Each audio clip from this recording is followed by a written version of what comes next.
하나님의 말씀은 신약성경 요한계시록 16장 17절에서 21절 말씀까지를 제가 공독해 드리겠습니다.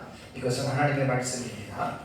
일곱째 천사가 그 대접을 공중에 쏟음에 큰 음성이 성전에서 보좌로부터 나서 이르되 되었다 하시니 번개와 음성들과 우레소리가 있고 또 큰 지진이 있어 얼마나 큰지 사람이 땅에 있어 온 이래로 이같이 큰 지진은 없었더라. 큰 성이 세 갈래로 갈라지고 만국의 성들도 무너지니 큰 성 바벨론이 하나님 앞에 기억하신 바 되어 그의 맹렬한 진노의 포도주잔을 받음에 각 성도 없어지고 산악도 간데 없더라. 또 무게가 한 달란트나 되는 큰 우박이 하늘로부터 사람들에게 내림에 사람들이 그 우박의 재앙 때문에 하나님을 비방하니 그 재앙이 심히 크미로라. 아멘. 제가 지금 설교하고 있는 주제는 요한계시록 6장 이후의 사건들을 연대기적인 관점에서 설교하고 있습니다. 8년 전에 1년 동안 주해 설교로 1장부터 22장까지를 했고 2년 전에 책을 저술하고 나서 1년 동안 다시 책을 가지고 좀 더 깊이 있게 제가 1년 동안 요한계시록 주의 설교를 1장부터 22장까지 했습니다. 그리고 이제 한 4, 5개월 전에 다시 한번 제가 또 요한계시록을 설교하는 것은 그 주해 설교와는 차원이 다른 6장 이후부터의 사건들을 연대기적인 관점에서 지금 제가 설교를 하고 있어요. 그래서 우리는 요한계시록을 해석할 때 종말론적 신학적인 기초를 다니엘서 9장 24절과 27절에 기록된 70일의 계시의 신학의 기초에서 나머지 한 일회가 남은 한 일회를 예수님 재림 직전으로 보는 종말론적인 관점에서 우리는 성경을 본다고 말씀을 드렸습니다. 이것이 역사적 전천년 종말론의 정체성이에요. 그래서 역사적 전천년은 제가 요한계시록 독법에 대해서 여러분들에게 말씀을 드릴 때에 사건을 해석할 때 종합적 방법까지 5가지 방법이 있잖아요. 그 5가지 방법들 가운데 우리는 미래적 해석법을 우리는 선택한다고 말을 했습니다. 그러니까 그 미래적 해석법이 역사적 전천년 종말론의 정체성이라고 하는 것 여러분들이 분명하게 기억을 하셔야 됩니다. 그래서 한 일회가 시작이 될 때부터 시작해서 이제 이 한 일회를 절반으로 나눈다고 하는 것은 세대주의나 어떤 사람들이 만들어 놓은 교리가 아닙니다. 다니엘서 9장 27절에 보면 일회의 절반이라고 하는 용어가 나와요. 그 절반이라고 하는 히브리어 헤츠라고 하는 이 단어는 미들이라고 하는 중앙 지점을 말합니다. 그러니까 70일의 계시에서 성경 다니엘의 계시를 받을 때 이미 원 계시 안에 한 일회가 절반으로 나누어진다라고 분명하게 70일의 계시에는 그 사실이 기록이 되어져 있거든요. 그래서 이제 한 일회를 7년으로 계산 보아서 거기서 이제 절반으로 나누니까 전반부가 있고 후반부가 있다라고 우리는 성경을 통해서 기억을 합니다. 그래서 다니엘서와 요한계시록의 성경을 기반으로 해서 보면 절반이라고 하는 이 부분을 연으로 말을 하면 3년 6개월이 되고요. 또 다니엘과 요한계시록의 표현에서는 한때, 두때, 반때라고 하는 이 의미로 사용이 된다고 얘기했습니다. 일수로 말을 하면은 1260일이 되고 그 다음에 이제 1260일이 되는 거예요. 그래서 이제 그 1260일, 그 다음에 달로 말하면 42달, 해로 말하면 3년 6개월, 또 다른 방식으로는 한때, 두때, 반때. 이 용어가 다니엘서와 요한계시록에 기록이 되어져 있어요. 그래서 이제 성경을 연구를 하면서 1260일, 42달, 한때, 두때, 반때라고 하는 어떤 3년 6개월 이 용어가 문맥을 통해서 보면 전반부에 속한 것인지 후반부에 속한 것인지를 텍스트를 통해서 우리는 발견할 수가 있어요. 그래서 이제 문맥을 통해서 읽다가 이것은 정반부에 해당이 되는 1260일이구나 라고 말할 수가 있고, 이것은 후반부에 해당이 되는 한때 두때 반때구나 이렇게 우리가 이해할 수 있다라고 하는 사실입니다. 그래서 이제 대부분 우리가 사용하고 있는 용어가 전 3년 반, 후 3년 반 해서 연수로 이제 그 한일회를 이제 그 두 가지로 디바인해서 이제 분리하는 거죠. 그래서 이제 그것을 가지고 우리가 보통 이렇게 부른다라고 하는 사실입니다. 그래서 제가 이제 한일회는 다 마쳤습니다. 지난주까지. 지난주 오후 예배에는 제가 예수 그리스도의 재림하실 때에 불신자들이 통곡하는 모습, 마태복음 24장 31절에 말을 했습니다. 거기에서 통곡한다라고 하는 말이 그 헬라어 원어로 보면 중간태라 그랬어요. 그래서 가슴을 치는 중간태니까 자기 스스로 자기가 하는 힘이란 말이에요. 그래서 이제 그 말씀을 드렸고, 오후 예배에는 예수님께서 재림하실 때 성도들은 공중으로 끌어올려지는 휴거가 일어난다라고 제가 말씀을 드렸습니다. 그러고 나서 사실은 한일회가 맞춰지는 거거든요.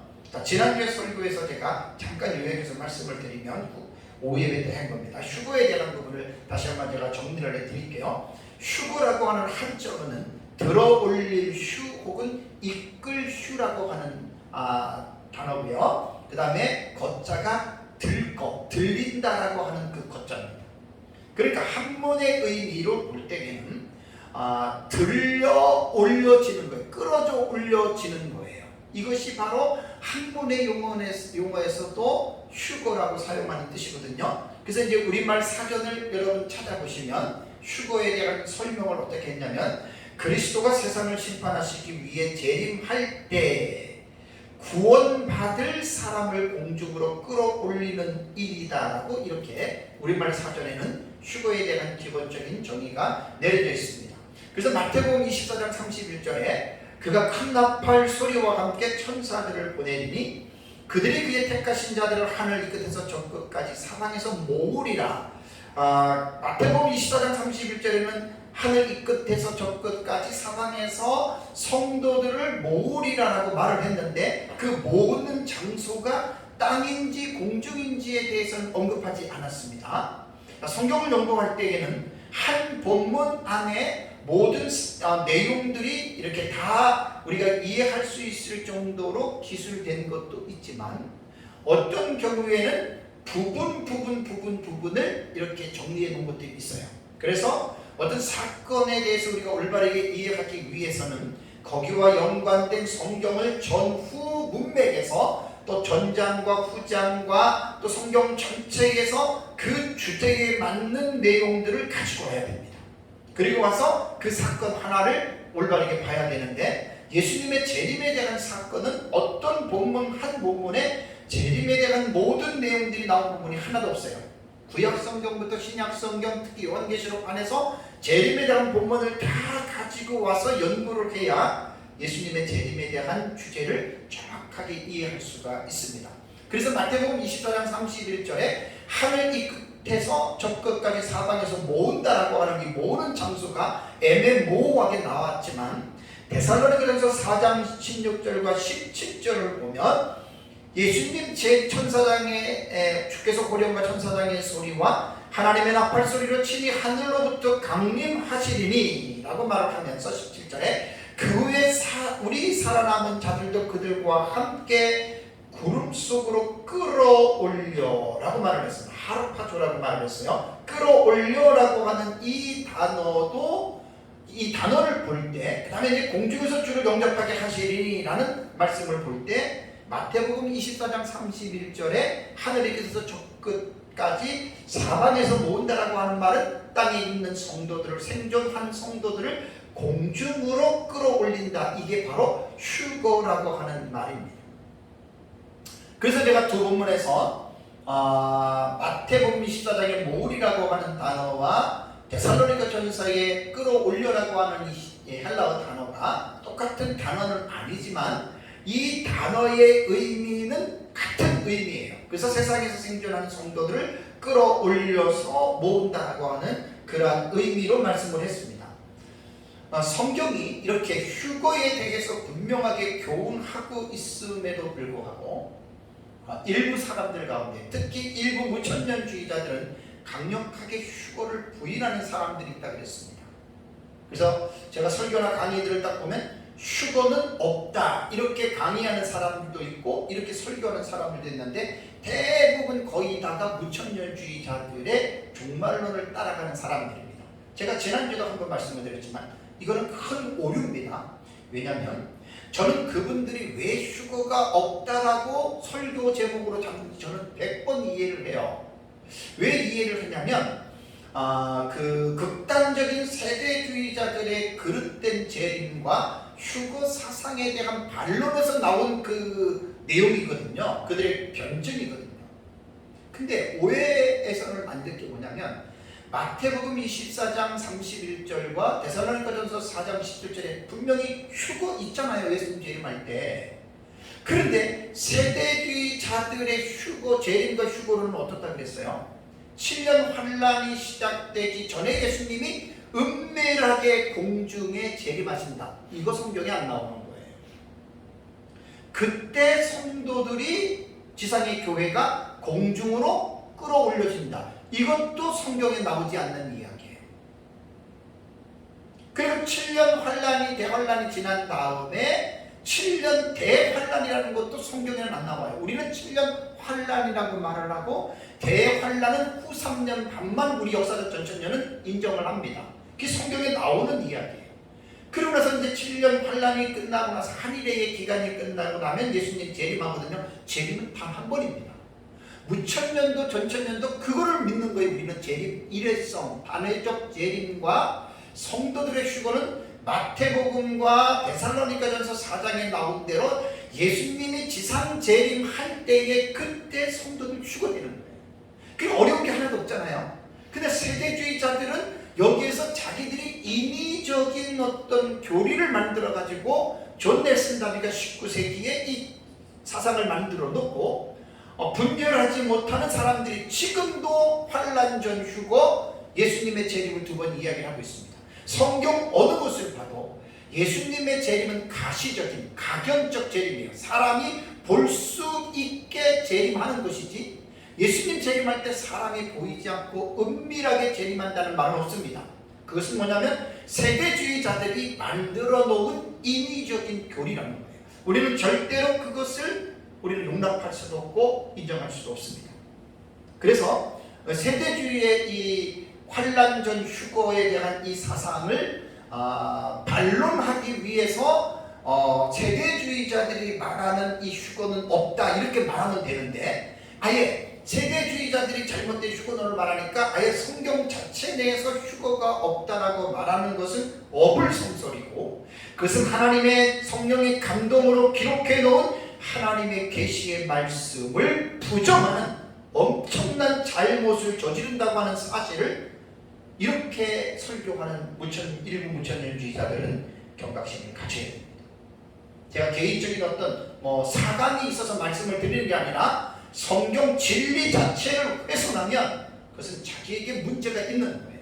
그래서 휴거는 분명히 있습니다. 그래서 제가 마태복음 24장과 데살로니가전서 4장에 나온 본문을 가지고 여러분에게 지난주에 말씀을 드렸습니다.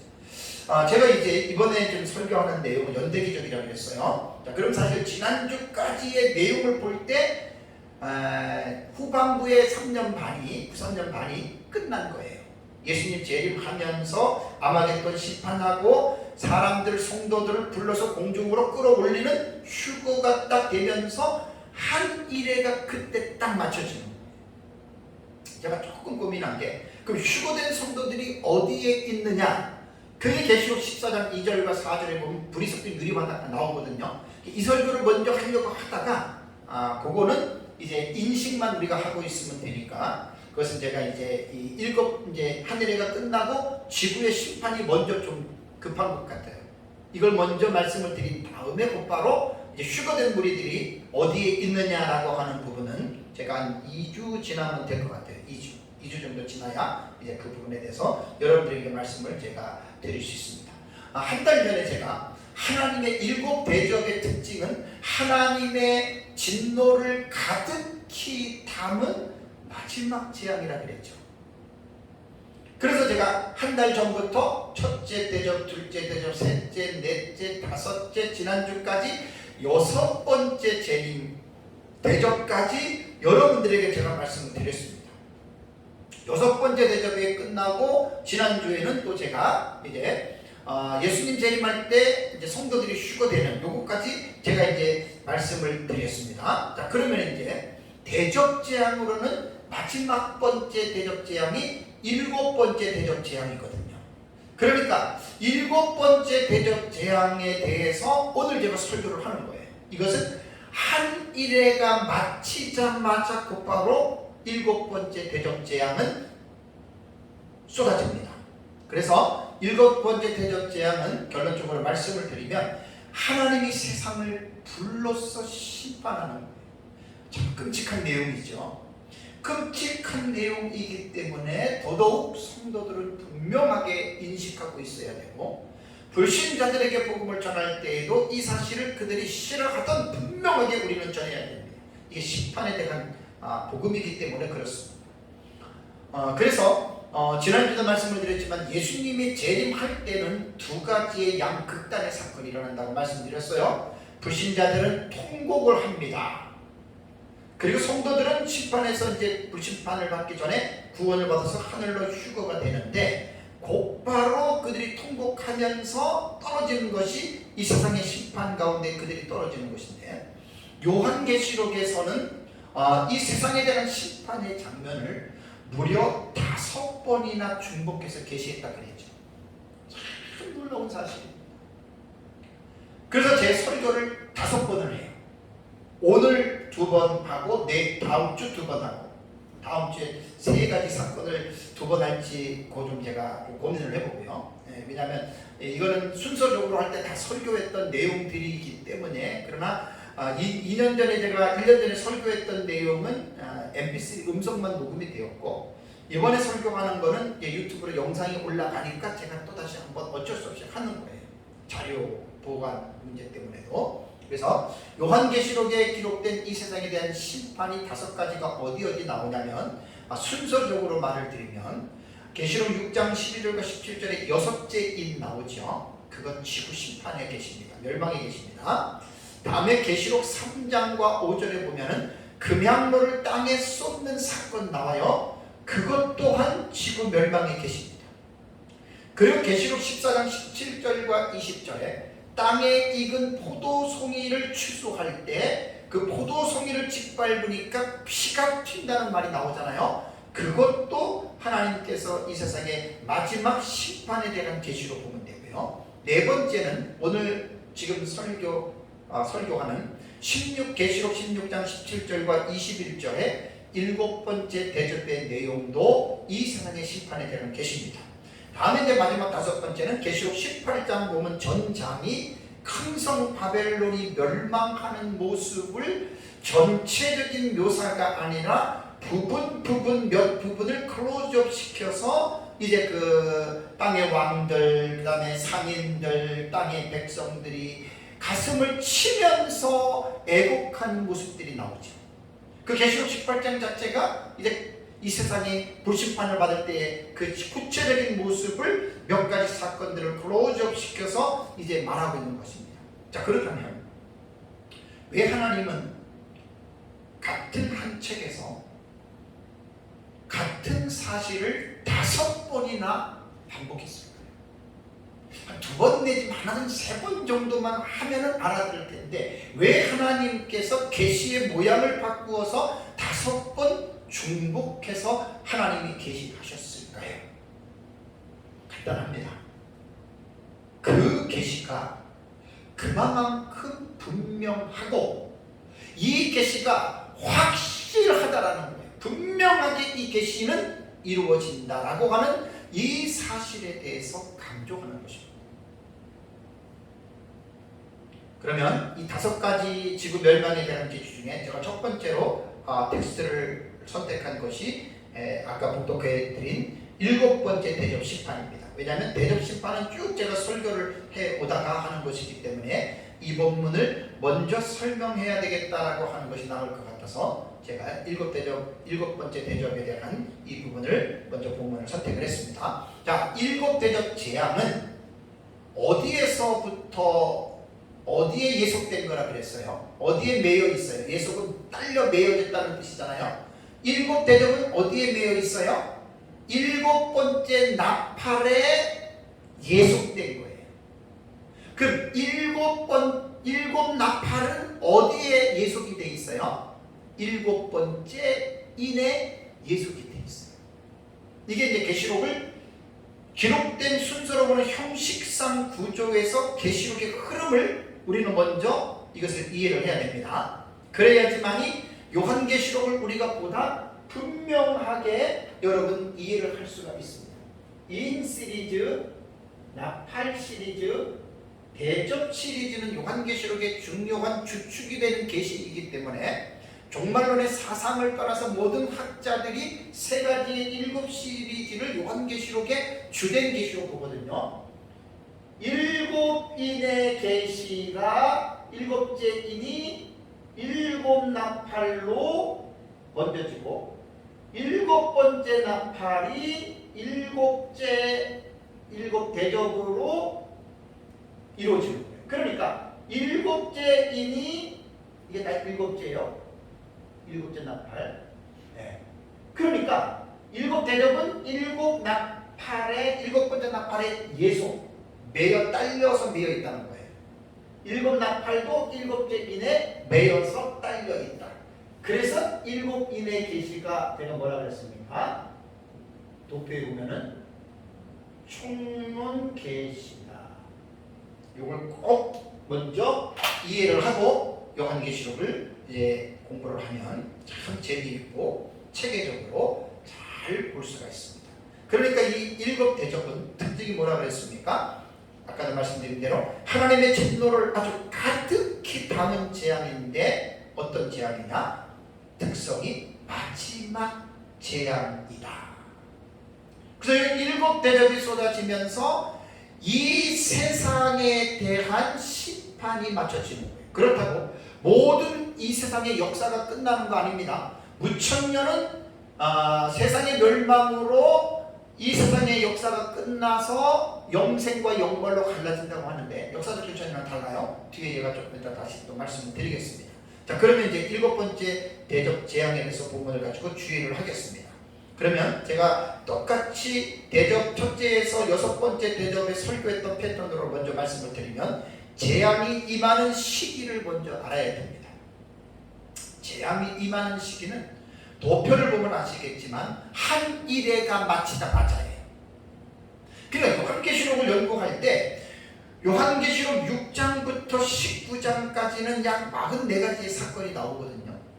그러면 이 사건이 44가지의 사건이 언제 일어나는지에 대해서를 밝혀야 됩니다. 과거주의로 해석하든 역사주의로 해석하든 우리가 말하는 미래주의로 해석하든 아니면 시기와는 상관이 없는 이상주의로 해석하든 요한계시록은 분명한 어떤 하나의 그 일관성이 있는 해석을 해야지 요한계시록은 금방 배워요. 이것저것 짬뽕해가지고 막 하는 사람들은 정체성을 확립을 못해서 30년, 40년을 연구를 해도 그냥 종합적으로 짬뽕으로 그냥 하는 사람들은 특별하게 자기가 내세우는 특별한 것이 없게 돼요.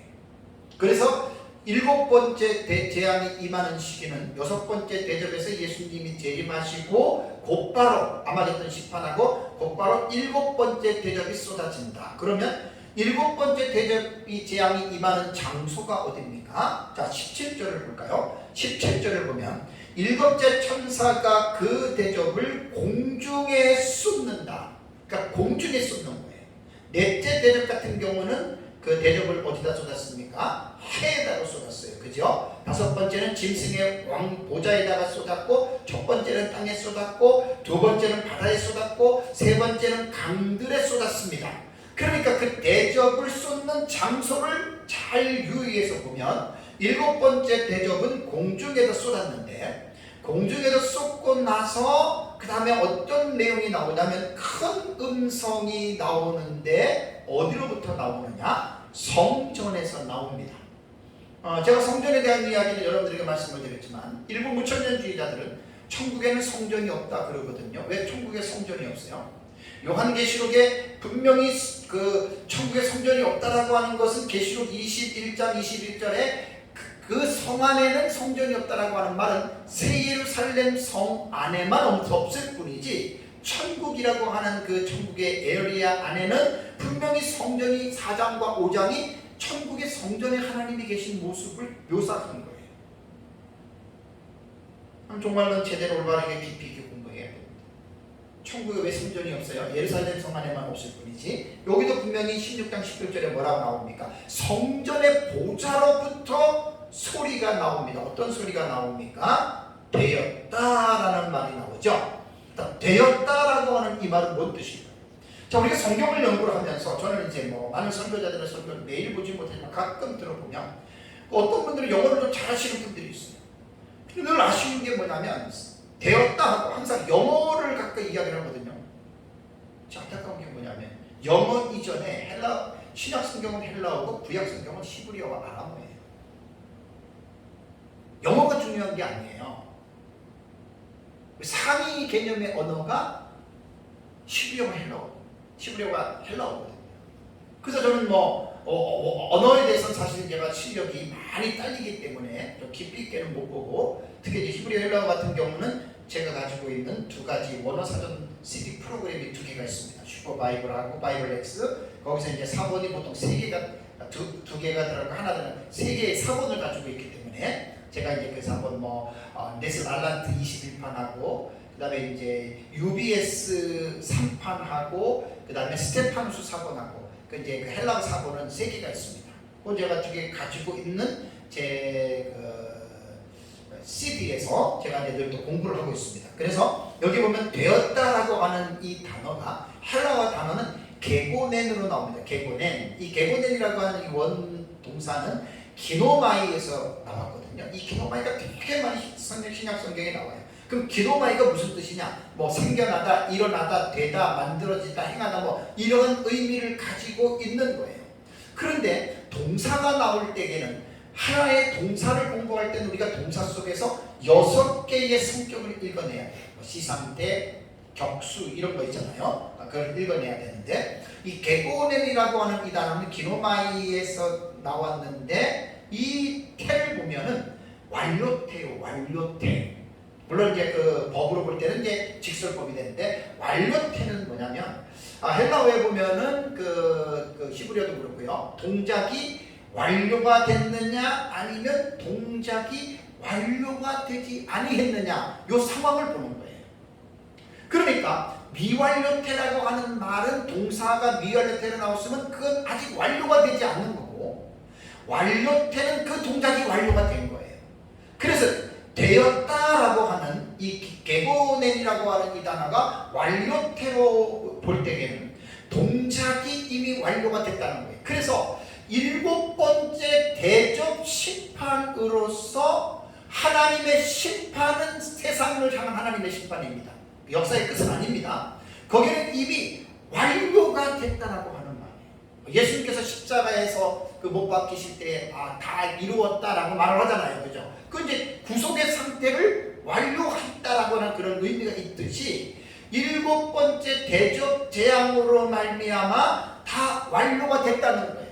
모르겠습니다. 완료태를 좀 이렇게 말하면 조금 무리하게 제가 이렇게 접붙일 수도 있겠지만, 그러나 의미로 볼 때는 7번째 대접으로 이 상태가 완료가 되는 거예요. 하나님의 그 재앙 자체가 완료가 되는 거예요. 세상의 심판이에요.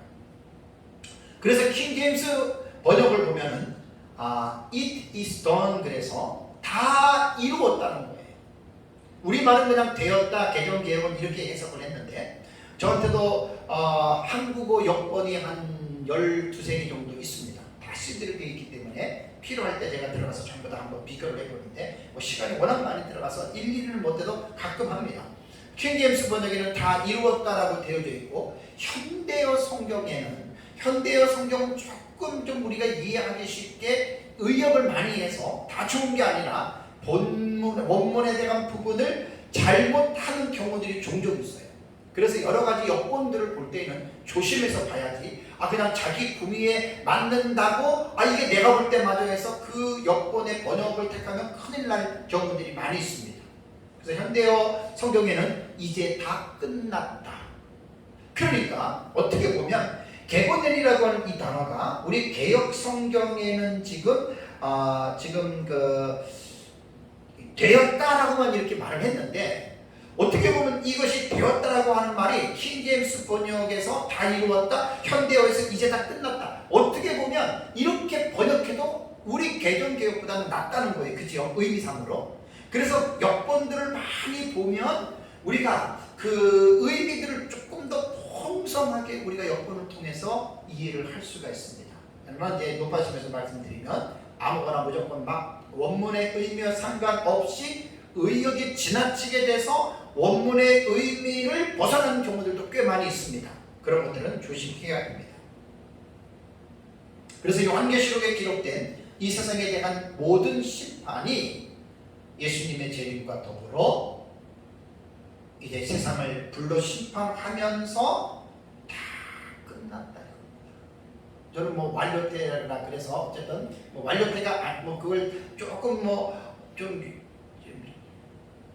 부자연스럽게 제가 연결했다면 그것은 제가 실력이기 때문에 그런 거고, 어쨌든 그렇게 생각하면 됩니다. 그래서 그것으로 이제 다 이렇게 끝났습니다. 자, 그러면 여기에서 이 세상의 심판이 다 끝났다. 그럼 이 세상의 상태는 어때요? 그러니까 지금 우리가 살고 있는 이 세상하고 요한계시록에서 말하는 마지막 시대의 세상하고는 많이 다릅니다. 정치도 다르고, 종교도 다르고, 문화도 다르고, 사회의 군사력이나 모든 것들이 지금 우리가 살고 있는 사회보다 점점 더 모든 인류가 가까워지고, 점점 더 모든 과학과 문명이 발전되는, 고도의 발전이 되는 그러한 시기거든요. 그래서 우리는 미래를 알 수는 없어도 장차된 일들에 계신 요한계시록을 잘 연구를 하면 마지막 때에 일어나는 이 사실에 대해서 얼마나 요한계시록이 깊은지 몰라요.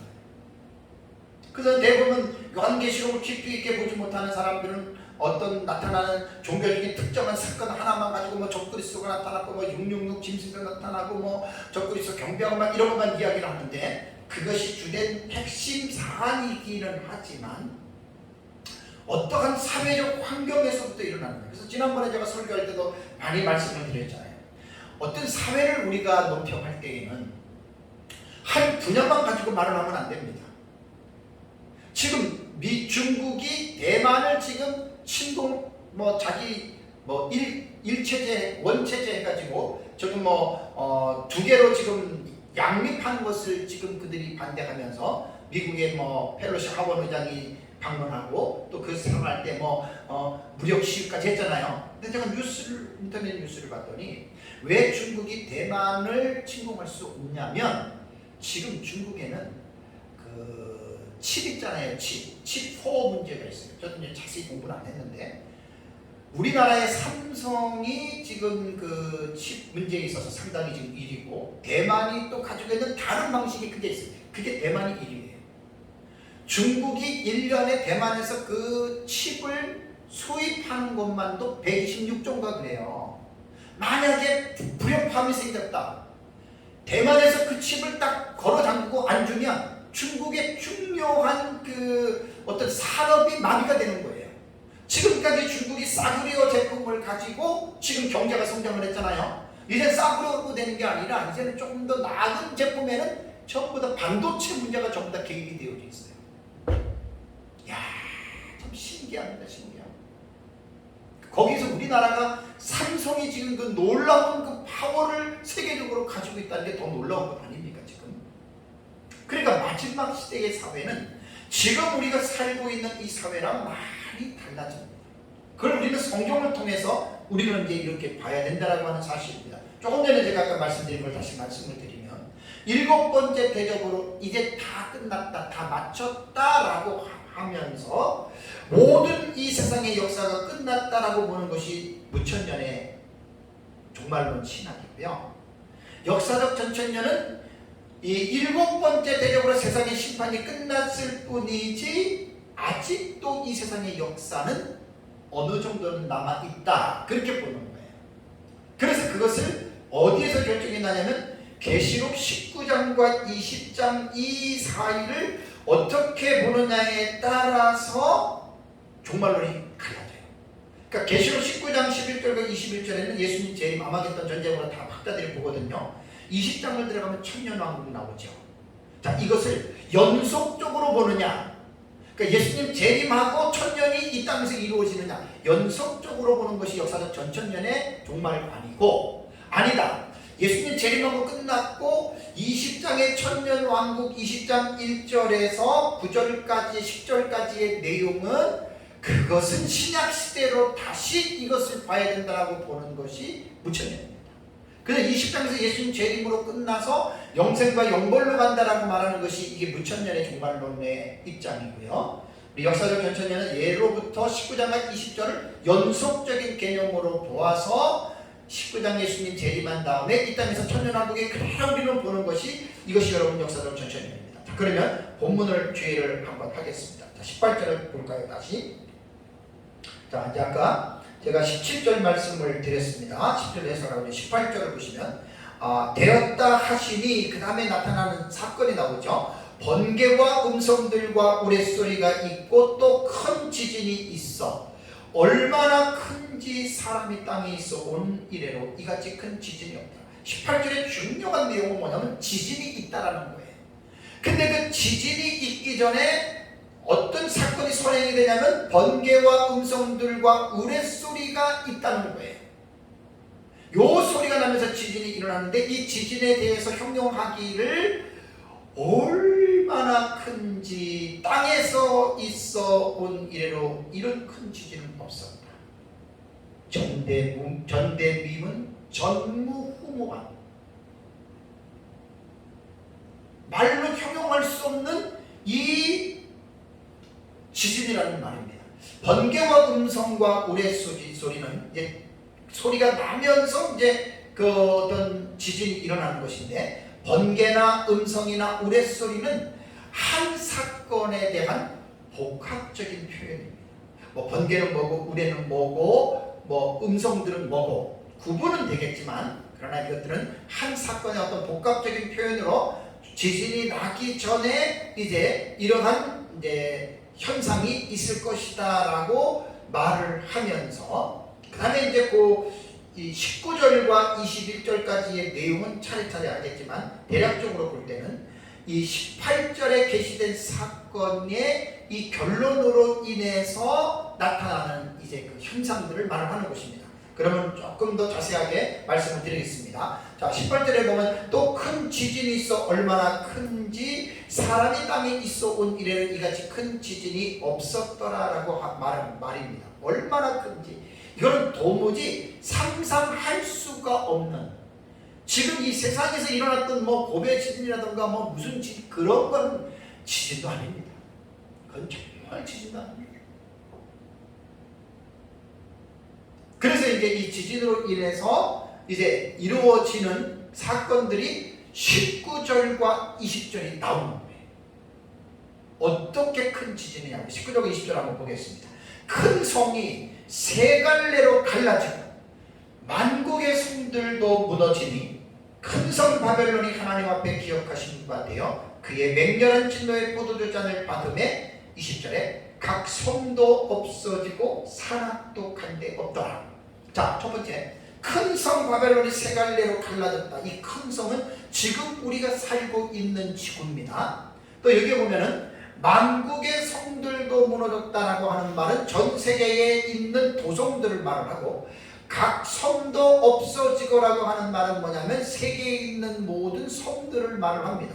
그리고 산악도 간 데가 없다라고 하는 것도 전 세계에 있는 모든 규모의 산을 말을 합니다. 그래서 큰 성이 세 갈래로 갈라지는 것은 이 지구 자체의 대균열입니다.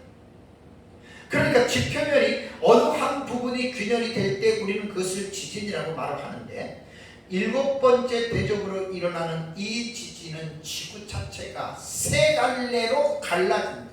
좀 이 갈라진다라고 하는 표현보다는 좀 우리가 그 막 복숭아를 이게 이렇게 자를 때 우리말로 뭐라 그래요? 뭐 한다 그래요? 뽀갠다 그러죠, 그죠? 뽀갠다. 이 표현이 정확한 표현이에요. 갈라진다고, 물론 갈라지는 거죠. 좀 더 리얼하게 제가 여러분들에게 설명을 한다면 지구가 세 갈래로 뽀개지는 거예요. 그런데 지구가 그러면 무엇이냐? 우리가 성경을 읽을 때 지구가 세 갈래로 갈라진다면 지구가 하나님이 만드신 첫째 날에 만드신 지구가 어떻게 형성됐는지를 모르면 이것에 대해서 세 갈래로 갈라지면서 그 이후에 나타나는 현상들을 이해를 할 수가 없어요. 여러분들에게는 몇 번이고 수차례 말씀을 드렸는데, 자, 여기에 지구를 제가 하나 그림으로 그려놨습니다. 자, 지구는 어떻게 형성이 되어져 있냐면 지각과 멘틀과 핵으로 형성이 되어져 있는데, 이 핵은 외핵과 내핵으로 이렇게 지구가 구분이 되어져 있어요. 이건 천문학적인 거예요. 지구 공부를 이렇게 하는 거예요. 그러면 이 지구를 볼 때에는 지각과 멘틀과 핵, 외핵과 내핵은 하나의 핵이에요. 이 핵으로서 이제 이루어져 있는데, 자, 지각이라고 하는 말은 뭐냐면 땅입니다. 껍데기. 계란 들어가면 계란 껍데기예요. 이 지각이요, 참 놀라워요. 이게 좀 상상을 초월하는 거예요, 지금. 이 지각을 보면은 이 두께가요, 평균 지각의 두께는 5kg에서 35kg가 된다 그래요. 5kg에서 35예요. 그러니까 우리가 땅을 파잖아요, 그죠? 땅을 파면 얇은 데는 한 5kg 들어가고 깊은 데는 막 35kg까지 이 땅 지각이 나온다 그래요. 그 다음에 나오는 게 뭐냐면 멘틀이에요. 멘틀은 바로 지각 아래에 있고 핵을 둘러싸고 있는 그 가운데 있는 건데, 이 멘틀은 두꺼운 암석층입니다. 암석들이 아주 가장. 그래서 이제 다른 행성의 경우에도 금속질의 핵을 둘러싸고 있는 이제 그 멘틀에 대해서 과학자들이 그렇게 이야기를 하는데요. 그런데 이 멘틀을 보면 지구의 멘틀을 보면 지표면 그 보통 35km라고 그러잖아요. 거기부터 외까지 들어가는 길이가 30에서 2,900km를 지구로 들어가요. 그러니까 여러분, 지구가 얼마나 여러분 큰지 몰라요. 상상을 초월합니다. 2,900km까지 들어가는 요 사이에 있는 암석층을 우리는 멘틀이라고 이야기를 하고, 이 멘틀 속에 이제 여러 가지 모든 암석들이 다 있는 거예요. 금은, 동천 다 이 안에 다 있는 거예요. 다음에 나오는 건 핵인데, 핵은 외핵과 내핵으로 구분이 된다고 그랬는데, 이 외핵은요, 지표 멘틀 2,900에서 5,100km까지예요. 와, 좀 신기해요. 2,900에서 5,100km까지의 구분인데, 외핵은 뭐로 되어 있냐면 액체로 되어 있습니다. 액체 상태로 되어 있는데, 지구의 내핵의 바로 윗편에 있는 건데, 여기에서 이 액체라고 하는 것은 우리가 가장 쉽게 생각하면 마그마로 생각하면 됩니다. 마그마. 그래서 외핵은 어떤 성분이 들어있냐면 철, 황, 규소, 산소 같은 이런 가벼운 원소들과 여러 가지의 화합물로서 액체로 마그마가 이렇게 지금 되어 있는 거예요. 그래서 여러분, 화산이 일어나잖아요. 화산이 터지잖아요.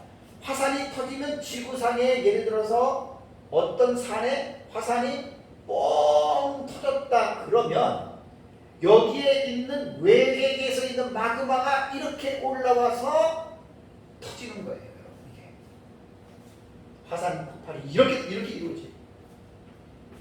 그러니까 산들이 지구에 다 이렇게 연결들이 다 돼 있잖아요.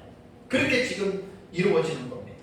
다음에 이제 마지막 내 가장 안쪽에 있는 구성이 뭐냐면 내핵이거든요. 내핵은 아까 말한 외핵 5,100km에서 6,400km까지 딱 들어가요. 그러니까 지구는 겉표면에서 내핵 중심부까지 약 과학자들은 6,400km 정도의 길이로 보는 거예요. 여기는 완전히 태양열과 맞먹는 약 6,000도의 온도를 가지고 있다고 해요. 내핵은 6,000도의 온도. 그러니까 여러분 지구를 한번 생각해 보세요. 우리가 살고 있는 이 지구 맨 속에는 중심부에는 태양열과 맞먹는 6,000도의 이 뜨거운 고온을 지금 갖고 있는 그런 가스들이 있고, 그 다음에 이제 거기에 외에는 약 한 2,200km 정도는 마그마가 그냥 펄펄 지금 끓고 있는. 그러니까 지금 지구는 고온의 불덩이를 품고 있는 행성인데, 근데 우리는 어때요? 두려워합니까? 그냥 두려워하지 않고 살잖아요. 이게 하나님의 섭리 속에서 하나님이 지금 이걸 붙들고 있는 거예요. 그리고 나서 7번째 대접, 아까 말씀드린 대로 7번째 천사에게 그 대접을 공중에 쏟으라라고 하는 음성을 듣고 공중에 쏟으니까 이 지구가 세 갈래로 어떻게 해요? 균열돼 화목해진 거예요. 상상을 해보세요. 지구의 71%가 물이잖아요. 그 내면 안에는 이러한 엄청난 뜨거운 고온이 있고 뜨거운 물질, 외핵 속에는 마그마가 있잖아요. 이것이 전부 다 세 갈래로 갈라져서 여러분 이것이 뒤범벅이 된다 그러면 여러분 어떻게 되겠습니까? 자, 베드로서 3장 10절 기억나십니까? 베드로서 3장 10절 보세요. 그러나 주의 날이 도적같이 오리니 그날에는 하늘이 큰 소리로 떠나가고 물질이 뜨거운 불에 풀어지고 땅과 그 중에 있는 모든 것이 드러나리로다. 베드로가 말한 게 이걸 말한 거예요. 베드로는 하나님의 성령으로부터 이 계시를 받은 거예요. 요한계시록은 사도 요한이 추후 96년경에 썼고 베드로서는 약 30년 이전에 쓴 거예요. 베드로 사도는 지금 이 7번째 대접이 무슨 내용인지를 모르지만 그러나 분명한 사실은 성령께서 베드로에게 가르쳐 주신 것은 마지막 때에 이 지구가 하나님이 불로 심판할 것이다. 물론 이 계시는 구약성경에 있습니다. 구약성경에 다 나온, 제가 이제 뒤에 말씀을 제가 좀 드리겠습니다. 이번에 지구 멸망의 예시 5시간 설교할 때 다 그 구약에 있는 내용 제가 어느 정도 언급을 합니다. 그래서 주의 날이 도적같이 올 때 물질이 뜨거운 물에 풀어진다라고 하는 말은 다른 게 아니라 지구 핵 속에 간직하고 있는 이 외핵과 내핵 속에 간직하고 있는 이 뜨거움의 불이 지구 전체를 갈라뜨리고 완전히 불바다가 되는 겁니다. 다음에 두 번째, 만국의 성들도 무너진다고 했잖아요. 아니 지구가 세 갈래로 완전히 균열이 됐는데 모든 것들이 전부 다 땅으로 다 들어갑니다. 여러분 끔찍합니다. 이거 침강 현상이래요. 침강. 땅속 밑으로 다 들어가는 거예요. 이게 뭐 고베 지진 그런 지진도 아니에요. 그거 완전히 성들이 그냥 갈라지고 막 물에 의해서 막 이렇게 되는 거예요. 그래서 이 현상을 이사야서 33장을 한번 찾아보실래요? 이사야 33장 11절과 12절. 이사야는 예수님 초림 직전 7세기 전에 사역했던 선지자인데 이사야의 예언 속에 도대체 이 말은 무슨 뜻일까요? 이사야 33장 11절과 12절에 보면 너희가 결을 잉태하고 짚을 해산할 것이며 너희의 호흡은 불이 되어 너희를 삼킬 것이며 그 다음에 뭐라고 했습니까? 민족들은 불에 굽는 횃돌 같겠고 잘라서 불에 사는 가시나무 같으리로다. 이스라엘 역사 가운데에 그 이스라엘이 722년에 아수르에 멸망하고 586년에 바벨론에 멸망할 때 그들이 불에 타서 죽는 경우도 있었고 뭐 다른 나라와 전쟁을 할 때 그 주변 국가를 그렇게 불로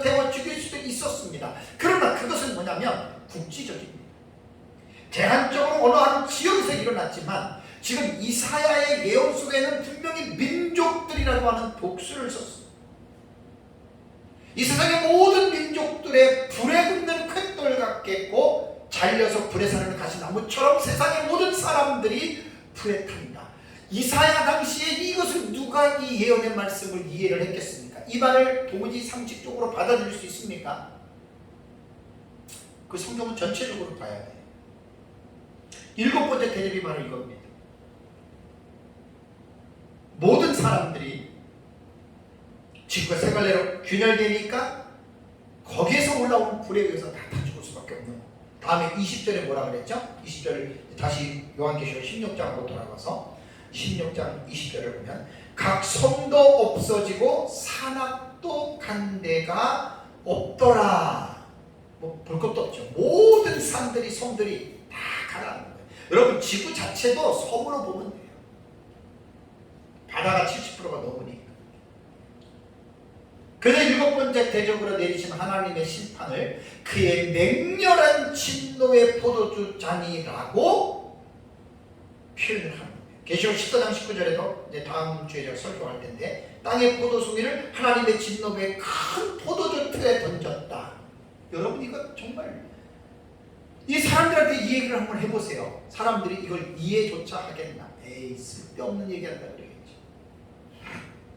이 계시는 계시록 6장 11절과 17절에 나오는 여섯째 인의 계시에 또 나타나는 것과 동일합니다. 오후 예배 때에 여섯째 인에 대해서 제가 설교를 합니다. 참 너무너무 참 끔찍합니다. 자, 누가복음 21장 25절도 볼까요? 누가복음 21장 25절에도 1월 성신에는 징조가 있겠고 땅에서는 민족들이 바다와 파도에 우는 소리를 인하여 혼란 중에 공고하리라. 이거 예수님 재림할 때, 재림한 이후에 세상이 심판할 때 민족들이 바다와 파도에 우는 소리가 도대체 뭘까요? 지구가 세 갈래로 갈라지면서 상상조차 하기도 힘든 내용이에요. 바다와 파도에 우는 소리라고 했는데 이것은 지구의 폭발로 인해서 도성과 지면과 각산이 땅으로 침감할 때 이 지면을 뒤덮는 바다의 파도 소리를 이처럼 표현하신 것이 아닐까라고 저는 생각합니다. 이 사실을 한번 깊이 묵상해 보세요. 너무 끔찍해서 큐티 하시는 분들도 이 본문을 한번 묵상해 보세요. 끔찍합니다. 자, 그 다음에 이제 21절, 16장 21절 보겠습니다. 어떤 사건이 일어납니까? 또 무게가 한 달란트나 되는 큰 우박이 하늘로부터 사람들에게 내림에 사람들이 그 우박 재앙 때문에 하나님을 비방하니 그 재앙이 심히 큽니다. 자, 하나님의 최종 심판이 지구가 세 갈래로 갈라지는 아비규환의 절망적인 상태에서 또 하나의 재앙을 맞는데 그것은 한 달란트나 된 우박이 그들의 머리 위로 쏟아진다라고 했습니다. 이 우박은 일곱째 나팔이 불려질 때 하늘의 성전에서 보았던 우박입니다. 계시록 11장 19절입니다. 그런데 이 우박의 무게가 한 달란트는 약 60kg 정도가 되는 것입니다. 여러분 쌀 한 가마니가 80kg인데 조그만 거 한 가마가 40kg잖아요.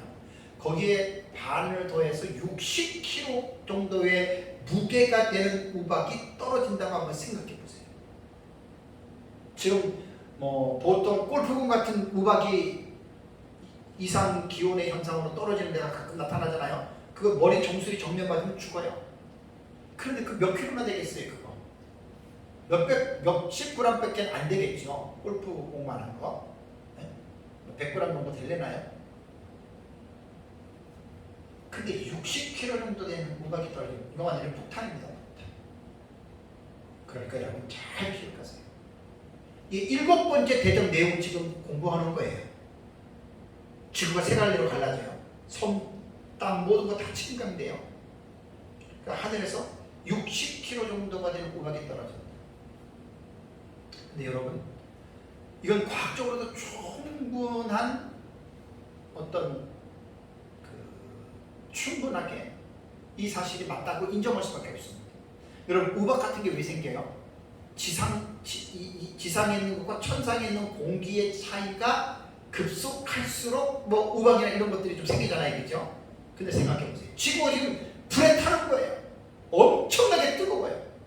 그러면 대기권에 있는 공기층의 온도가 있잖아요. 엄청난 차이가 나요. 그럼 이런 엄청난 온도의 차이 때문에 이 정도의 우박이 생성되는 것은 과학적으로도 저는 충분히 이거는 인정할 수 있는 내용이라고 봅니다. 그런데 계시록 6장 14절과 17절은 이건 시간 관계상 제가 오후에 말씀을 드릴게요. 여섯 번째 인을 뗄 때에 사람들이 그 굴과 산들 바위틈에 숨어요. 그래서 바위에 우리를 가려달라 그래요. 근데 여섯째 인의 사건에는 무엇이 떨어지는 데에 대한 실체는 없어요. 아까 제가 말씀드렸죠. 똑같은 계시는 같은 계시들에 의미한 계시들 다 모으면 하나의 그림이 완성된다 그랬죠. 그러니까 여섯째 인에서 지금 사람들이 굴과 바위에 숨습니다. 세상 사람들이 바위로 막 가려달라 그래요. 뭐가 떨어져요. 그게 바로 일곱 번째 대접에서 말하는 한 달란트가 되는 그 우박이 떨어지기 시작합니다. 그런데 오후 예배 때에 여섯째 인에서 제가 이제 말씀을 제가 드리겠습니다. 근데 한 가지 좀 놀라운 게 또 하나, 뭐 놀랍지 않죠. 우리는 이미 셋째, 넷째 대접을 여러분 넷째, 다섯째 대접에서 우리는 봤잖아요. 자, 이들이 하나님의 지금 심판을 받아서 지금 그 우박 한 방 맞으면 사람 형체가 없을 정도로 아장나잖아요. 그럼 하나님이 하는 걸 지금 알고 있어요, 이 사람들이. 그런데 본문에 21절에는 뭐라고 나왔습니까? 그 우박 재앙 때문에 하나님을 어떻게 한다고요? 하나님께 회개하는 게 아니라 하나님을 비방한다고 했습니다. 참. 그러니까 제가 전에도 말씀을 드렸잖아요. 여러분, 회개는 아무나 하는 게 아니에요. 회개는 특권입니다. 구원받은 사람들만 할 수 있는 게 회개예요. 회심이에요. 아무나 하는 거 아니에요. 대접에서 우리가 봤죠. 넷째 대접을 쏟을 때 분명히 16장 9절을 보면은 하나님의 이름을 비방하며 회개하지 아니하리라는 말씀이 나와요. 또 16장 10절에 다섯째 천사가 짐승의 왕좌에 쏟을 때도 11절 보면 그들의 행위를 회개하지 않았다. 일곱 번째 대접은 지구 완전히 멸망해서 자기들이 불에 타서 죽고 우박에 맞아 죽고 있는데도 절대로 이들이 회개하지 않는다는 거예요.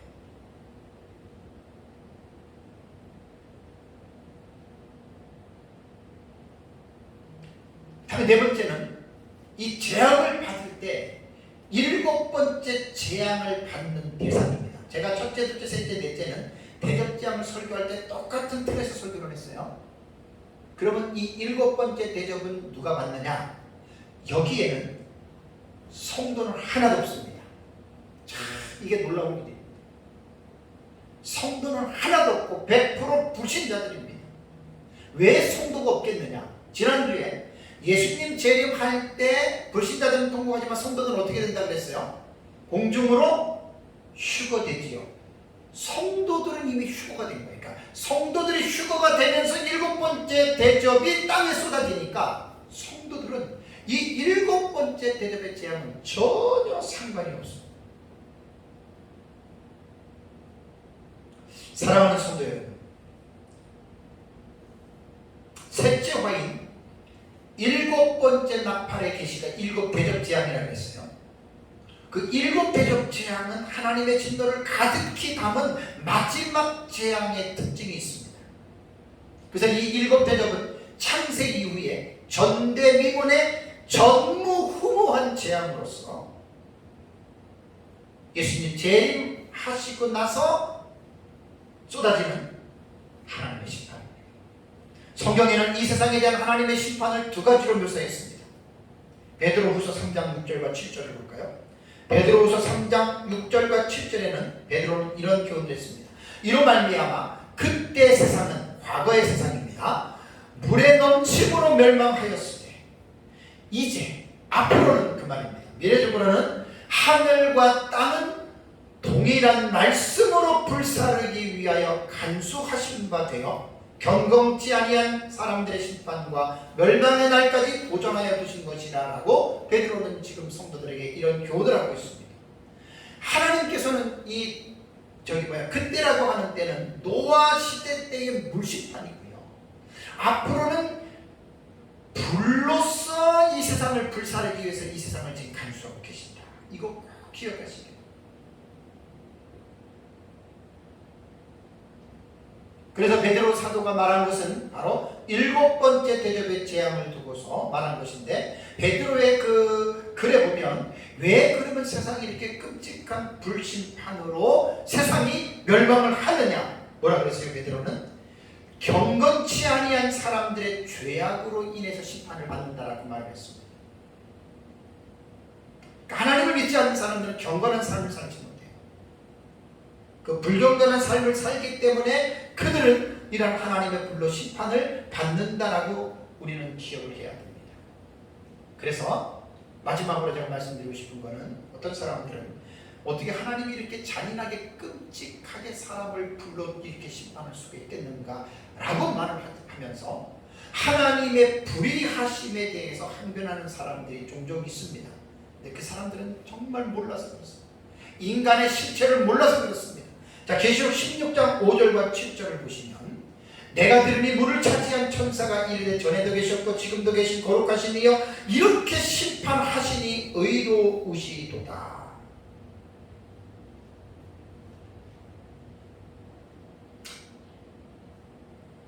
셋째 천사가 강에 대접을 쏟을 때 핏물이 됐잖아요. 그것을 천사는 말을 하기를 그것이 불의한 것이 아니라 의롭다. 왜? 6절을 보시면 뭐라고 나와 있습니까? 그들이, 그 심판을 받는 그들이, 핏물을 마시는 그들이, 아니면 세상에서 불에 타서 죽는 그들이 무엇을 했습니까? 성지자들과 성도들과 선지자들의 피를 흘렸으므로 그들에게 피를 마시게 하신 것이 합당하니이다 라고 말을 했다는 겁니다. 세상은 하나님을 불신하고 하나님을 대적하는 거예요. 하나님을 믿는 사람들을 대적하고 하나님을 믿는 사람들을 죽입니다. 다 거기에 대한 인과 음보에 대한 것이라고 하는 것을 기억해요. 그래서 제단이 뭐라고 말을 합니까? 16장 6절에 제단이 말하기를 그러하다 주 하나님 곧 전능하신 이시여 심판하시는 것이 참되시고 의로우시도다 라고 이렇게 제단이 말을 했습니다. 우리는 성경을 볼 때 잊지 말아야 할 사실은, 성경은 우리 인간에게 이해를 시켜주시기 위해서 주신 말씀이 아닙니다. 성경은 이해의 대상이 아니라 믿음의 대상입니다. 하나님의 말씀이기 때문에 인간의 생각으로 이 말씀을 여러분들이 이해하고 여러분들이 이 말씀을 받아들이려고 하면 절대로 성경을 믿지 못합니다. 성경은 성령의 감동을 받은 사람들이 한 말이기 때문에, 이 말씀은 진실이기 때문에 반드시 이 말씀대로 이루어집니다.